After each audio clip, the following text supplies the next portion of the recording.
Hello বন্ধুরা, সকাল সকাল স্নান করে মা পুজো করে নিয়েছে আর আমিও পুজো করে প্রণাম করে নিলাম। তো এবার আমি ঝটপট রান্নাবান্না করে নেব। ভাত সবজি নেমে গেছে আর যে কিছু আর তোমার আজকে কাল যেহেতু শনিবার, তারপর শ্রাবণ মাসের রবিবার, তার জন্য আর আজকে একটু মাংস করব আর মায়ের জন্য মাছ করবো। মা যেহেতু খায় না শ্রাবণ মাসে, আর এখানে মা অর্ণাকে স্নান করাচ্ছে। আজকে আমি রান্নাবান্নাগুলো করছি আর মা আজকে পুরো অর্ণাকে দেখাশোনা মায়ে করছে। তো মা আর দেখছো তো অর্ণার জল পেয়ে কেমন জল ঘাটছে। এখন ওকে স্নান করানো এত কষ্ট না, কিছুতে জল থেকে উঠতে চাইবে না, এত জল ঘাটবে। তো ও ততক্ষণে চলো স্নান করে নেক। আর এখানে বাবাও নিজের কাজ করছে, সবাই নিজের নিজের কাজেই ব্যস্ত। আর আমিও, আর জানো তো আমি রান্নাগুলো বেশি ভিডিও করতে পারিনি বা পারবো না এখন, কারণ একা হাতে ভিডিও করা প্লাস রান্না করা খুব মুশকিল। আর এখানে মায়ের জন্য মাছ আছে আর এখানে মাংসের আলু কাটাও আছে।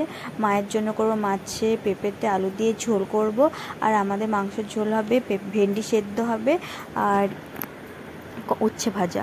আর এই তো মাদের মাছগুলো ভেজে নিচ্ছি আমি। আর আমি কোনো রান্না তোমাদের তো বললাম, এই তো শেয়ার করবো না। আর জানো তো রান্না করার পর পুরো ভিডিও দিতে পারিনি তোমাদেরকে, আর কারণ প্রচণ্ড মেঘ, এত বৃষ্টি, এত মেঘ ঝড়, কারেন্ট ছিল না। আর তারপরে সন্ধ্যাবেলা দেখাচ্ছি, দেখো অর্ণার খেলনাগুলো, এই হাঁসগুলো কিনেছিলাম মেলা থেকে।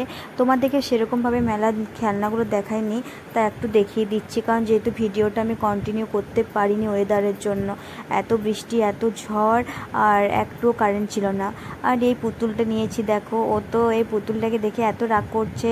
আমি পুতুলটাকে আদর করলে পুতুলটাকে মারছে, অর্ণা ছুঁড়ে ফেলে দিচ্ছে। এখন থেকে এত কিছু বুঝে গেছে। আর এতে খেলনাটার খুব পছন্দ, একটা মাংকি, এত সুন্দর, মানে এটা একটা লাঠি ছিল ঠ্যাঙ্গা, ওইটা আমি রেখে দিচ্ছি মুখে নিচ্ছে বলে। আর এই ডুগডুগিটা, এটাও খুব ভালো, ঢোলটা। তো চলো, আর ভিডিও করতে পারছি না, এবারে দেখা হচ্ছে নেক্সট ভিডিওতে। প্লিজ তোমরা চ্যানেলটাকে আমার সাবস্ক্রাইব, লাইক, কমেন্ট করো। আর সবাই ভালো থাকবে, সুস্থ থাকবে। টাটা।